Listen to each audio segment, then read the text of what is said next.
Bonjour à tous et bienvenue dans ma cuisine. Et bienvenue pour un nouveau truc et astuce avec mon Thermomix. Aujourd'hui, on va faire des blancs en neige.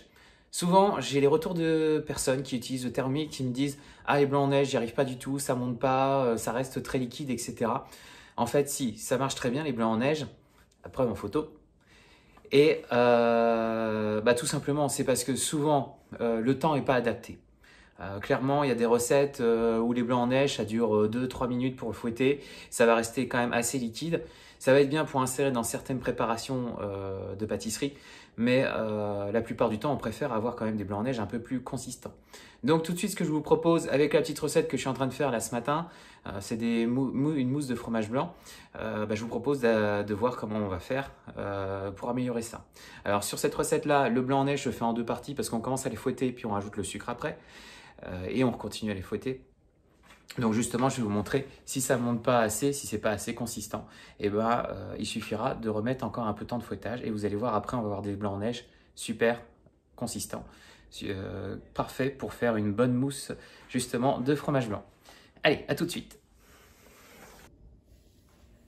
Alors, comme je disais sur cette recette, c'est un petit peu particulier parce que les blancs en neige vont être faits en deux fois. Donc il y a une première fois, là pour cette recette, on utilise à peu près 200 g de blanc en neige, environ 6-7 œufs, ça dépend de la taille de vos œufs. Donc on va faire une première partie de fouettage. Allez, c'est parti. 3,5 c'est la bonne vitesse. Donc les blancs en neige, ça va se passer comme pour la chantilly, c'est-à-dire ça va se faire aussi au bruit. Là vous entendez, ça clapote. Dès que ça clapote plus, c'est que ça devient bon.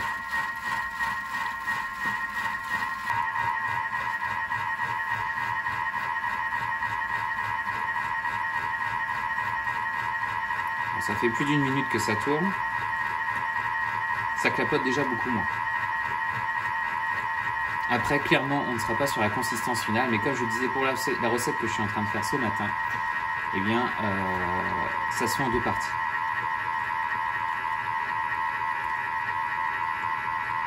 On entend aussi le changement de rythme au niveau du moteur, parce que les blancs prennent de la consistance, sont beaucoup moins liquides.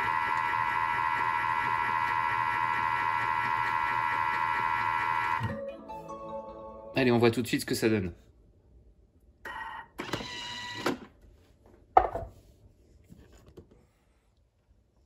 Là, vous voyez, on a une consistance un peu crémeuse. Voilà.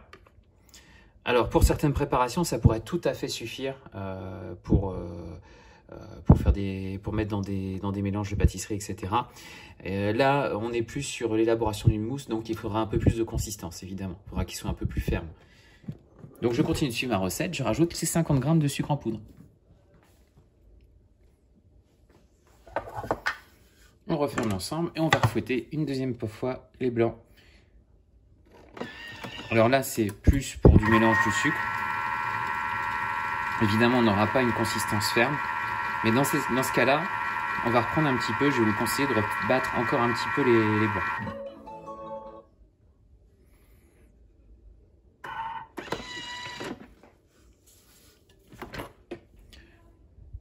Vous voyez, malgré tout, la texture, un peu liquide.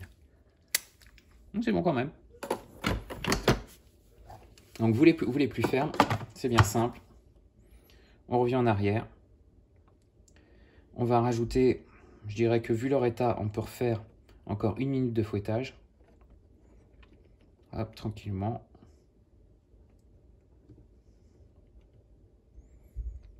À vitesse 3,5 toujours.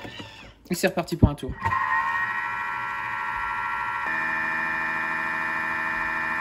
Si vous notez bien, on n'entend absolument plus aucun bruit qui vient de l'intérieur, quasiment. Je pense qu'on a vraiment éliminé le côté liquide des blancs et ils deviennent de plus en plus fermes. Je ne sais pas si vous voyez très bien, mais on voit que la texture change tout de même.